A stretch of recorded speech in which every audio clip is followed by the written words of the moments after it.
حضرت علی شیر خدا فرماتے ہیں بخاری مسلم میں، فرماتے ہیں مجھے قسم ہے اس ذات کی جس نے زمین چیر کے دانہ پیدا کیا ہے، مجھ سے رحمت عالم صلی اللہ علیہ وسلم نے وعدہ فرمایا کہ علی یاد رکھنا تم سے صرف مومن ہی پیار کرے گا، اور جس سینے میں تمہارا بغض ہوگا وہ سینہ مومن کا نہیں منافق کا ہوگا۔ تم سے مومن پیار کریں گے، مومنوں کے دلوں میں کشش ہوگی تمہارے لیے، ان کے سینے کشادہ ہوں گے تمہارے حق میں۔ حضرت مولا علی شیر خدا کی محبت، ان کا نام آئے تو دل ٹھنڈا ہو جائے، آنکھوں میں روشنی آئے، چہرہ روشن ہو جائے، تو معنی یہ ہے کہ ایمان مضبوط ہے دل میں۔ اور اگر بندہ کمزور ہونے لگ جائے، اگر اس کی کیفیات کوئی اور رنگ پیش کریں، تو معنی یہ ہے کہ ایمان سینے میں مضبوط نہیں ہے۔ حضرت علی شیر خدا سے حضور کا جو قربت کا تعلق دیکھیں، کچھ لوگ ایسے ہوتے ہیں کہ جن سے قربت ہوتی ہے، آپ نے کبھی دیکھا ہے ہر بندے سے مل کے بندہ رو نہیں سکتا، ہر بندے کو دیکھ کے رونا آتا نہیں، لیکن کچھ لوگوں سے روح ملتی ہے نا کسی کی، تو ویسے کبھی وہ بندے مل جائیں نا، دل کرتا ہے تینوں سامنے بٹھا لاں، تیرے درد پرانے چھیڑاں۔ کچھ لوگ ایسے ہوتے ہیں جن کے ساتھ حضور تشریف فرما ہیں، حضرت علی شیر خدا کہیں گئے ہوئے ہیں، تو محبوب کیا فرماتے ہیں؟ فرماتے ہیں اللہ اس وقت تک میرے پاس حضرت اسرائیل کو نہ بھیجنا جب تک میں علی سے ملاقات نہ کر لوں۔ دعائیں ہو رہی ہیں کہ میری جب تک ملاقات نہ ہو جائے، میرا جانے کا وقت نہ آئے۔ مشکات میں حدیث موجود ہے۔ تو سرور کائنات علیہ السلام کا جو ان کے ساتھ قربت ہے، حضور کا جو ان سے پیار ہے، حضور نے ہر مہاجر کو ایک انصاری کا بھائی بنایا، انصار کے اندر حضور نے بھائی چارہ قائم فرمایا، اور یہ تاریخ کا وہ والا بھائی چارہ ہے جس کی نہ اس سے پہلے کوئی مثال ہے، نہ قیامت تک دوبارہ کوئی مثال دی جا سکتی ہے۔ بھائی جب سگے بھائی جب شادی شدہ ہو جاتے ہیں نا، تو ان کی اپنی اپنی جیبیں ہو جاتی ہیں، اپنی اپنی گفتگو ہو جاتی ہے۔ 6 ماہ کے بچے کے بارے میں بھی وہ کہنے لگ جاتے ہیں میں نے بچوں کا بھی تو کچھ بنانا ہے نا۔ انہیں بالکل اب وہ چیزیں نظر آنی بند ہو جاتی ہیں جس میں والدین اور بہن بھائی شامل ہوتے ہیں، وہ کہتے ہیں میرے بھی تو بچے ہیں۔ لیکن یہ بھائی چارہ مہاجرین اور انصار کا اتنا زبردست اور معنی خیز ہے، حضور نے بھائی چارہ قائم فرمایا۔ سگے بھائیوں کو وراثت دینا مشکل ہوتا ہے، بڑا کہہ رہا ہوتا ہے کمائی تو میں نے کی تھی، چھوٹا کہہ رہا ہوتا ہے کہ باہر تو پہلے میں گیا تھا، جھگڑے، لیکن یہ تاریخ اسلامی کا وہ بھائی چارہ ہے کہ جن میں برادری، قبیلہ، رنگ، نسل، علاقہ ایک نہیں، پر ہزاروں قومیں وجود میں آئیں، دہر میں خشک و تر کے رشتے سے ہم نے بنیاد دوستی رکھی، یاد خیر البشر کے رشتے سے۔ اور اقبال نے جن انداز میں اس مضمون کو بیان کیا ہے وہ انداز ہی نرالا ہے۔ اقبال فرماتے ہیں خاص ہے ترکیب میں قوم رسول ہاشمی، بننے میں کوئی ان کی ترکیب ہی کوئی خاص ہے۔ حضور نے بھائی بھائی بنا دیا۔ اب بھائی جن کو دینی اسلامی مذہبی بھائی بنایا ہے، وہ دوسرے بھائی کے بارے میں کیا ذہن رکھتا ہے؟ وہ کہتا ہے کہ میرے بھائی میرا کاروبار بھی آدھا تیرا، جائیداد بھی آدھی تیری، چونکہ تو میرا بھائی ہے تو تو رسی لے کے پیمائش کر لے، میں اپنا گھر بھی بانٹ کے آدھا تجھے دینا چاہتا ہوں۔ جب اس قدر زیادہ لوگوں کی نظریاتی پختگی ہوئی اور لوگ اس قدر زیادہ مزاج رکھنے لگے، تو پھر ایک خاص قربت کا ماحول وہاں نظر آیا۔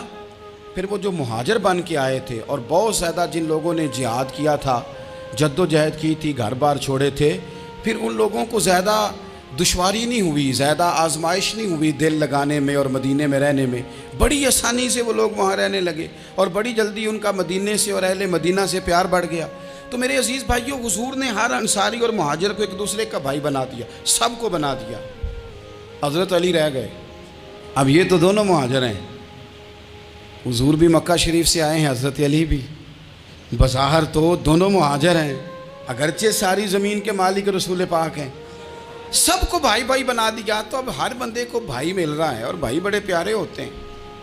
میں کئی دفعہ کہتا ہوں کہ بھائی بڑے پیارے ہوتے ہیں، کچھ قدورتیں دنیاوی طور پر معاذ اللہ دلوں میں آ جاتی ہیں، لیکن بھائی کا درد جو بھائی محسوس کر سکتا ہے وہ بھی دوسرے کو محسوس نہیں ہوتا۔ تو حضرت علی جب کسی کے بھائی نہیں بنائے گئے تو رو ہی پڑے، اتنے دلیر بندے تھے، پر بھائی کی ضرورت بندہ اتنی محسوس کرتا ہے۔ اس کو بھائی سے لگاؤ اتنا زیادہ ہوتا ہے کہ مولا علی رو پڑے، مشکات میں موجود روئے۔ حضور نے فرمایا کیوں روتے ہو؟ عرض کی حضور آپ نے سب کو ایک دوسرے کا بھائی بنایا ہے، میں رہ ہی گیا ہوں، مجھے کسی کا بھائی نہیں بنایا۔ اب وہ آنسوؤں میں لپٹی ہوئی وہ بات حضرت علی نے عرض کی تو محبوب نے فرمایا علی انت اخی فی الدنیا والآخرہ، فرمایا علی تو میرا بھائی ہے، اور نرا دنیا میں نہیں، تو دنیا اور آخرت میں میرا بھائی ہے، تو میرا بھائی ہے دنیا میں بھی اور آخرت میں بھی۔ تو حضرت مولا علی شیر خدا کرم اللہ تعالی وجہہ الکریم کے جو فضائل ہیں، جو ان کے خصائص ہیں، ان کی جو فضیلت کی باتیں، میں نے جیسے کہا کہ انہیں بڑی زیادہ دلچسپی تھی میدان جہاد سے، شوق شہادت ان کا دیدنی تھا۔ ایک موقع پر نبی پاک صلی اللہ تعالیٰ علیہ وسلم نے ارادہ فرمایا کہ حضرت علی کو اپنا نائب بنا کے مدینہ منورہ میں چھوڑ کے جایا جائے۔ محبوب کریم علیہ السلام جب بھی تشریف لے جاتے تھے تو کسی ایک کو نائب بنا کر مدینہ منورہ میں چھوڑ جاتے۔ حضرت عبداللہ ابن مختوم رضی اللہ تعالیٰ عنہ کو بھی ایک دفعہ حضور چھوڑ کے گئے، تو ایک جنگ کے موقع پر محبوب نے حضرت علی شیر خدا سے کہا کہ آپ کو میں اپنا نائب بنا کے یہاں چھوڑ کے جاتا ہوں۔ یہاں لوگ جان چھڑاتے ہیں، کام کا جب وقت آتا ہے، میدان میں نکلنے کا وقت آتا ہے تو جان چھڑاتے ہیں، اور وہ کہتے ہیں کہ باقی سارے کام لے لو، جب وقت مشکل آئے تو پھر ہمیں کام نہ بتاؤ۔ اب مشکل وقت ہے، جہاد میں جانا ہے۔ حضرت مولا علی شیر خدا کرم اللہ تعالی وجہہ الکریم کو حضور نے فرمایا کہ اس دفعہ میرا ارادہ بنا ہے کہ تمہیں چھوڑ کے جاؤں۔ تو حضرت علی کو چھوڑ کے جایا جا رہا ہے، ان کو مدینے میں رہنا ہے، میدان میں نہیں جانا۔ عام آدمی کتنا پسند کرتا ہے کہ میں آرام سے رہوں گا، لیکن حضرت علی کو اتنا شوق تھا میدان جہاد کا، اتنی تڑپ تھی ان کے دل کے اندر کہ عرض کرنے لگے یا رسول اللہ صلی اللہ تعالی علیہ وسلم، رو پڑے، کہنے لگے حضور ساری دنیا میدان میں جہاد کرے گی اور میں یہاں عورتوں اور بچوں کے پاس رہوں گا، میں یہاں عورتوں اور بچوں کے بیچ وقت گزاروں، حضور مجھے لے کے جائیں۔ تو وہاں بھی حضور نے محبت کی بات سمجھائی، فرمایا علی جب حضرت موسیٰ کوہ طور پہ گئے تھے تو اپنے بھائی جناب ہارون کو چھوڑ گئے تھے، تو تم بھی تو میرے لیے اسی طرح ہونا جس طرح موسیٰ کے لیے ہارون تھے، لیکن فرمایا یہ یاد رکھنا میرے بعد نبی کوئی نہیں، حضرت موسیٰ بھی نبی ہیں اور جناب ہارون بھی نبی ہیں علیہم السلام، لیکن وہ انہیں چھوڑ کے گئے تھے، میں تمہیں چھوڑ کے جا رہا ہوں۔ ایک بات اپنے ذہن کے اندر بٹھانا کہ میرے بعد کوئی نبی نہیں آئے گا۔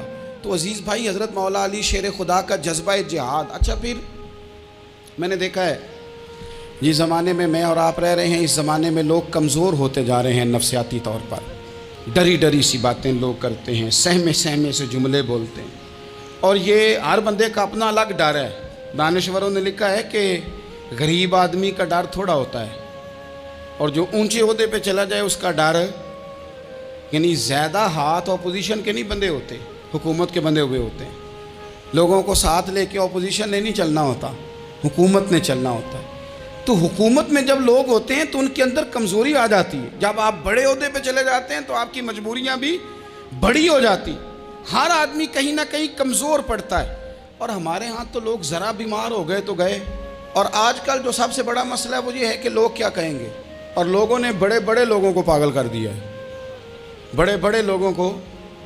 ہمارے علماء نے ایک بات لکھی ہے کہ ایک دفعہ نا ایک استاد صاحب سبق پڑھانے کے لیے آئے تو طالب علموں نے ارادہ کیا کہ آج استاد جی کو بیمار کرنا ہے۔ یہ جو آپ کے مشیر ہوتے ہیں نا ارد گرد، ان کی پڑتال بھی بڑی ضروری ہوتی ہے کہ یہ خبر کون سی لے کے آ رہے ہیں اور یہ کس طرح سے گائیڈ کر رہے ہیں۔ ہمیں تنقید کرنے والا بندہ اچھا تو نہیں لگتا، لیکن تنقید کرنے والے جو ہوتے ہیں وہ ہمیں نکھارتے ہیں، وہ ہماری کمزوریاں جو ہمارے اپنے نہیں نکال سکتے وہ نکال کے ہمیں بتاتے ہیں کہ تم یہاں کمزوری کر رہے، اس کا نفع ہوتا ہے۔ طالب علموں نے ارادہ کیا ایک دفعہ، یہ ہم جو اتنی زیادہ توجہ کرتے ہیں نا لوگوں کی باتوں پہ، لوگ کیا کہیں گے، میں کئی دفعہ دوستوں سے عرض کرتا ہوں زیادہ وضاحتیں نہ دیا کریں، زیادہ وضاحتیں دینے سے بھی بندہ کمزور ہو جاتا ہے۔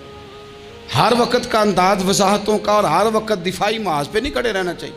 وہ ارادہ کر لیا لوگوں نے، طالب علموں نے، کہ استاد جی کو بیمار کرنا ہے، تو استاد سب چنگے بھلے اچھے بھلے صحت مند آئے، کلاس میں داخل ہوئے تو پہلا شاگرد کہتا ہے استاد جی خیر ہے، آنکھیں بڑی سرخ ہیں۔ میں چل دوڑ جا بیوقوف آدمی، بالکل ٹھیک ہوں، چل کلاس میں بیٹھ چل۔ تھوڑا سا آگے گئے تو دوسرا شاگرد، انہوں نے اب 10-15 نے ارادہ کیا ہوا تھا، دوسرا کہنے لگا خیریت ہے، بڑے کمزور کمزور لگ رہے ہیں۔ اس نے کہا میں بالکل ٹھیک ہوں، کمزور کو چل دوڑ جا اپنا کام کر۔ وہ تیسرے کے پاس گئے تو کہنے لگا استاد صاحب خیر ہے، آپ کے تو مجھے ہاتھ بھی کانپتے دکھائی دے رہے ہیں۔ اس نے کہا اچھا واقعی؟ اب چوتھے نے بھی یہی بات کی، پانچویں نے یہی بات کی، تو آدھا گھنٹہ گزرا تو استاد جی کو سچ مچ بخار چڑھ گیا، وہ چھٹی پہ چلے گئے۔ کیوں؟ باتوں پہ توجہ ہے نا، لوگوں کے سامنے ہم لوگوں کی باتوں کے مطابق اپنے معاملات کو ترتیب دیتے ہیں نا۔ کچھ لوگ سوشل میڈیا دیکھ کے نظریہ قائم کرتے ہیں، کچھ ہوا دیکھ کے نظریہ قائم کرتے ہیں۔ وہ قائد اعظم محمد علی جناح کی ایک بات نہیں بھولتی کہ انہوں نے کہا تھا، ہندو لیڈر جو تھا جس کو لوگ گاندھی کہتے تھے، اس سے کہا تھا تیری اور میری سیاست میں فرق ہے، تو لوگوں کا رجحان دیکھ کے فیصلہ کرتا ہے، اور میں قائد اعظم کہنے لگے میں فیصلہ کر کے لوگوں کا رجحان ادھر کر دیا کرتا ہوں۔ یہ کمال ہوتا ہے کسی شخص کا کہ اس کا اپنا نظریہ غالب آئے، بجائے اس کے کہ وہ دیکھے آج کل لوگ کیا کہہ رہے ہیں تو لہذا میں اس طرح کا ڈھل جاؤں۔ لوگ تو ایک وقت کے لیے کچھ کہتے ہیں، پھر اگلے 4 گھنٹوں میں کچھ اور کہتے ہیں۔ حضرت مولا علی کے مزاج میں استقامت ہے، اور جو لوگ جو بہت زیادہ پراپوگنڈا کرتے ہیں اور بہت زیادہ کسی کے بارے میں بات کرتے ہیں، ان کا وہ مزاج نہیں، ان کی وہ طبیعت نہیں، وہ اپنے حساب سے فیصلہ کرتے۔ ایک شخص تھا عمر بن عبد ود، 90 سال کا بوڑھا، لیکن جب تلوار لے کے میدان میں آتا تھا تو 1000 آدمی کے مقابلے میں لڑتا تھا، اور لوگ جگہ جگہ یہ کہتے تھے تو اس طرح ہے جس طرح عمر بن عبد ود لوگوں کو ڈراتا ہے، تو اس طرح ہو گیا۔ یہ اس کے ارد گرد کے لوگ اس کی مثالیں دیتے تھے۔ جنگ خندق جب ہو رہی تھی تو یہ مقابلے میں آ گیا، تو حضرت علی المرتضیٰ شیر خدا کرم اللہ تعالی وجہ الکریم بھی تشریف فرما تھے۔ اب پورے عرب کے اندر اس کے بارے میں یہ کہا جاتا تھا کہ اس سے نہ لڑو، وہ تو خونخوار ہے، وہ تو درندہ ہے، وہ تو جنگلی شیر کی طرح آتا ہے، وہ تو کاٹ کھانے کو دوڑتا ہے، اس سے کون لڑے؟ ایک خیال تھا۔ اور وہ پراپوگنڈا بعض اوقات اتنا زیادہ کسی کے بارے میں ہوتا ہے کہ ذہن میں بچے لوگ آتے ہیں نا بچہ دم کرانے کے لیے، تو کہتے ہیں پیر صاحب بڑا ضدی ہے، کسی کی بات نہیں مانتا، باقی بچے ٹھیک تھے، یہ تو بڑا ہی نالائق نکل آیا ہے۔ تو میں کہتا ہوں کہ آپ اس کے سامنے یہ والی باتیں نہ کریں، یہ پکا ہو جائے گا کہ میں ضدی ہوں۔ تو آپ ذہن بنا رہے ہیں اس کا کہ تو اس طرح کا ہے۔ ذہن بنا دیا لوگوں نے کہ عمر ابن عبد ود کے مقابلے میں کوئی نہیں آ سکتا۔ خندق میں یہ آیا، اس نے للکارا مسلمانوں کو، آؤ وہ تمہاری جنت کدھر ہے جس کے بارے میں تم کہتے ہو کہ ہم شہید ہوں گے، تو آؤ میرے مقابلے میں نکلو۔ جب اس نے پہلی دفعہ للکارا تو ابھی بات ختم نہیں ہوئی تھی کہ مولا علی تلوار لے کے اللہ اکبر کہتے کھڑے ہو گئے۔ حضور نے فرمایا بیٹھ جاؤ، حضرت علی پھر بیٹھ گئے۔ وہ پھر پکارا اٹھو کوئی میرے مقابلے میں، تو مولا علی شیر خدا پھر کھڑے ہو گئے، پھر کھڑے ہو گئے۔ حضور نے فرمایا بیٹھ جا۔ ایک شخص نے کہا علی یہ عمر بن عبد ود ہیں، فرمایا مجھے پتہ ہے۔ نہیں سمجھے آپ بات، میں آپ کو سمجھا کے لایا ہوں پیچھے سے کہ پراپوگنڈا کرتے ہیں نا لوگ، ہو آگے نہ جانا، یہاں کرنٹ بڑا زیادہ ہے، وولٹیج بڑے سخت ہیں، تو آگے نہ بڑھنا۔ بھائی کیا ہو جائے گا، اٹھ باندھ کمر کیوں ڈرتا ہے، پھر دیکھ خدا کیا کرتا ہے۔ حضرت علی تیسری دفعہ اس نے کہا نا ہے کوئی، تو حضرت علی پھر اٹھے۔ اب تو رسول پاک صلی اللہ تعالی علیہ وسلم نے تھپکی دی۔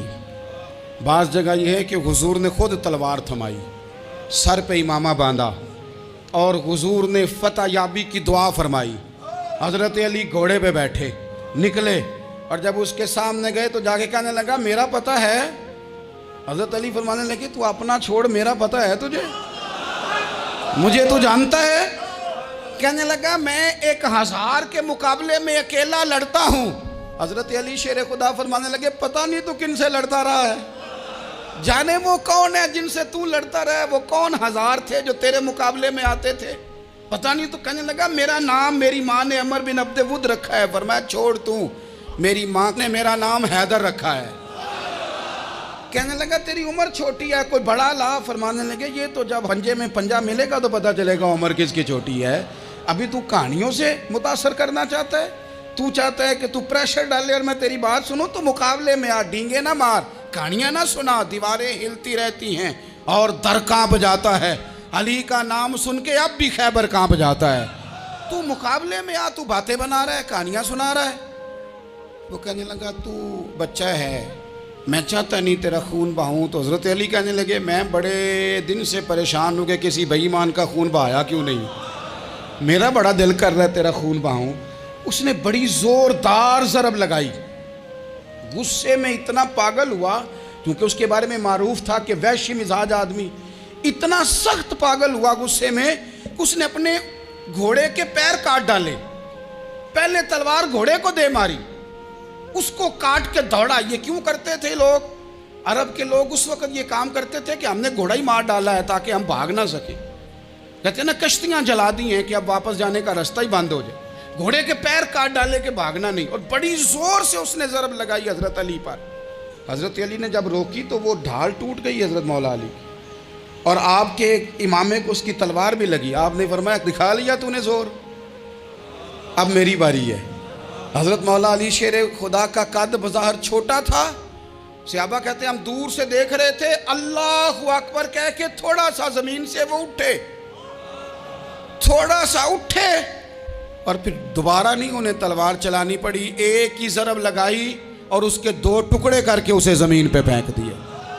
تو عزیز دوست، آپ یاد رکھیں گے اس بات کو کہ اپنی زندگی کے اندر مروب ہونا چھوڑ دیں۔ روب میں تاتاریوں نے مسلمانوں کو مروب کر لیا تھا، روب ڈال لیا تھا کہ ہم بہت بڑے لوگ ہیں۔ یہی آج ہمارے ساتھ بہت سارے لوگ کرتے ہیں، دلوں میں روب آ جاتا ہے، امیر رشتہ دار کا، فلانے کا، فلانے کا، پھر وہ جو مرضی کرتا ہے۔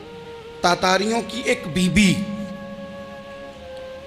وہ کیا کرتی، وہ 9-10 مسلمان نوجوانوں کو سڑک پہ کھڑا کر جاتی، کہتی ادھر کھڑے ہونا، میرے آنے تک ہلنا نہ، جوان ہے لیکن روب ہے نا کہ یہ بڑے وحشی ہیں۔ اکیلی بی بی اندر جاتی، تلوار لے آتی، اور وہ کھڑے ہیں، وہ بھاگے بھی نہیں، اتنا ڈر گئے، ٹانگیں کانپ رہی ہیں، بھاگنے کی بھی جرت نہیں کر رہے۔ تسلی سے گئی ہے، تلوار لے کے آئی ہے، اور اس نے 9 جوان مسلمانوں کے گلے کاٹ دیے۔ اس روب سے نکلیں باہر، نوجوانوں سے کہتا ہوں نکلو۔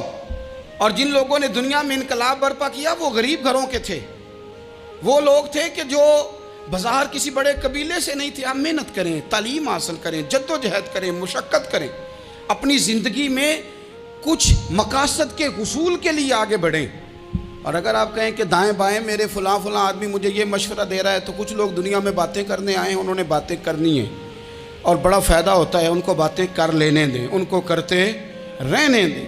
کام کرنے والا بندہ کام کرتا ہے اور کرتا ہی چلا جاتا ہے، وہ منزل تک پہنچ جاتا ہے۔ تو حضرت علی کے مزاج میں دلیری ہے، ہمت ہے، ایک بات، اور دوسری بات دانائی، حکمت۔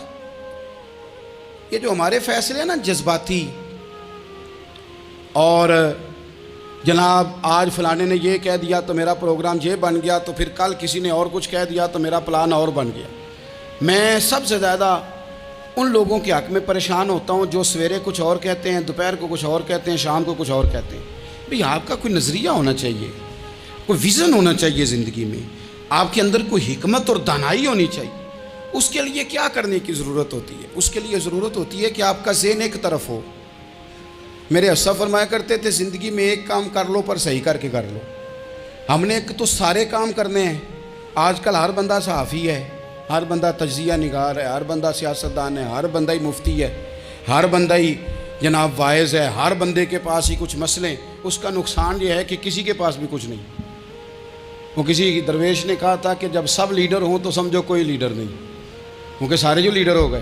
میرے عزیز، ایک طرف ذہن کو رکھیں اور اپنے اس کام میں کمال پیدا کریں۔ حضرت مولا علی شیر خدا کو اللہ نے حکمت دی تھی۔ نبی پاک صلی اللہ تعالی وسلم کے صحابی حضرت عبداللہ ابن مسعود رضی اللہ تعالیٰ عنہ فرماتے ہیں، امام ابو نعیم نے لکھا ہے کہ حضرت عبداللہ ابن مسعود فرماتے ہیں نبی پاک صلی اللہ علیہ وسلم نے فرمایا اگر حکمت کے 10 حصے کیے جائیں نا، دانائی کے 10 حصے کیے جائیں، تو اس میں سے 9 حصے اللہ تعالیٰ نے حضرت علی کو عطا فرمائے ہیں، اور ایک حصہ باقی لوگوں کو ملا ہے۔ دانا تھے، معاملہ فہم تھے۔ کچھ بندے بڑے منافق قسم کے تھے، تو حضرت علی اذان ہو گئی تو وہ حضرت مولا علی شیر خدا کے پاس آگے، اذان ہو گئی، حضرت علی نے جماعت کرانی۔ ان کا خیال تھا کہ آج ہم نے جماعت لیٹ کرانی ہے کسی طریقے سے۔ ہم چونکہ زیادہ باتیں، میں دوستوں سے کہتا ہوں بہت زیادہ خبریں نہ دیکھا کرو، بہت زیادہ بھی چیزیں نہ سنا کرو۔ آپ تو میرے بھائی موبائل کے اندر چلے جائیں گے، پھر باہر کی دنیا تو اور ہے، تو تھوڑا باہر بھی نکلیں تصویروں سے، تھوڑا باہر بھی آئیں، دیگر معاملات بھی دیکھیں۔ ہمیں بڑے بڑے اچھے لوگ زندگی میں مل جائیں گے، لیکن ہم ان کے قریب نہیں جاتے، ہم دیکھتے نہیں کہ اصل بات کیا ہے، سنی سنائی چیزوں پر زیادہ گمان کرتے ہیں۔ اب حضرت علی چونکہ بڑے دانا تھے، مصلے پہ بڑھ رہے ہیں، جماعت کھڑی کرنی ہے، اللہ اکبر کہہ رہے ہیں، بندوں کا خیال تھا نماز لیٹ کرانی ہو، نے فٹافٹ حضرت علی سے کہا کہ حضور ذرا وہ جانور تو بتائیے گا کتنے ہیں جو انڈے دیتے ہیں، اور ذرا وہ بھی بتائیے گا جو بچے دیتے ہیں۔ یہ ذرا اب کتنے کو بندہ جانور گنے، آہستہ آہستہ بندہ شمار کرے، وہ بکری جو ہے وہ بچہ دیتی ہے، مرغی انڈا دیتی ہے، اور گائیں جو ہے وہ بچہ دیتی ہے، اور بطخ جو ہے وہ انڈا دیتی ہے، بندہ تو یہ گننے لگ جائے۔ تو حضرت علی شیر خدا یہاں ہاتھ ہیں، فرمانے لگے گھر جا کے گن لینا، موٹی سی بات بتاتا ہوں، جن جانوروں کے کان باہر ہوتے ہیں وہ بچے دیتے ہیں، جن کے اندر ہوتے ہیں وہ انڈے دیتے ہیں۔ اللہ اکبر، نماز کی نیت باندھ لی، تم گننا گھر جا کے۔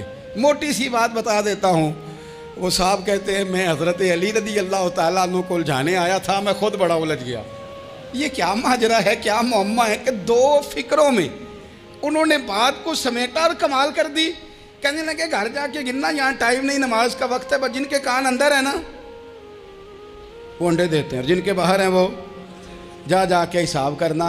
آپ ڈھونڈ لیں، تلاش کر لیں، چلے جائیں ماہرین کے پاس، پر شیر خدا شیر ہی ہے۔ حضرت مولا علی کے جملوں میں کمال ہے، ان کی دانائی، ان کا تدبر، ان کی حکمت، ان کا فہم، ان کی فراست، ان کا کمال۔ ایک شخص بڑی دور سے آیا، اس نے کہا حضور مجھے نا لمبی باتیں یاد نہیں رہتی، دو باتیں بس بتا دیں میں عمل کروں تو زندگی بن جائے، دو باتیں۔ تو حضرت علی فرمانے لگے لمبی امیدیں نہ لگانا، لمبی امیدیں نہ لگانا، موت کا پتہ نہیں کب آ جائے گی۔ منصوبہ بندی ضرور کرنا آنے والی نسلوں کے لیے، اپنی ذات کے لیے لمبی امیدیں نہ باندھنا، یہ بھی کر لوں گا، یہ بھی کر لوں گا۔ ہم ریٹائر نہیں ہوتے زندگی بھر، پلان پہ پلان، پلان پہ پلان۔ تو اگر ہم پلان کر رہے ہوتے ہیں تو جو ہمارے نیچے ہوتے ہیں وہ ہمیں ریٹائر کرنے کا پلان کر رہے ہوتے ہیں۔ اولادیں تک والدین کو کمزور کرنے کے در پہ ہوتی ہیں کہ اب یہ ہٹے تو ہماری باری آئے۔ حضرت علی فرمانے لگے دو کام، ایک تو لمبی امید نہ باندھنا، اور دوسرا فرمایا اپنے نفس کی خواہش کی پیروی سے بچنا۔ دنیا میں رسوا وہ لوگ ہو جاتے ہیں جو اپنے نفس کی خواہش کی پیروی کرتے ہیں، وہ بزدل ہو جاتے ہیں جو خواہشات نفسانی کے پیچھے بھاگتے ہیں۔ یہ کام نہ کرنا، تو دانائی اللہ تعالیٰ نے انہیں دی۔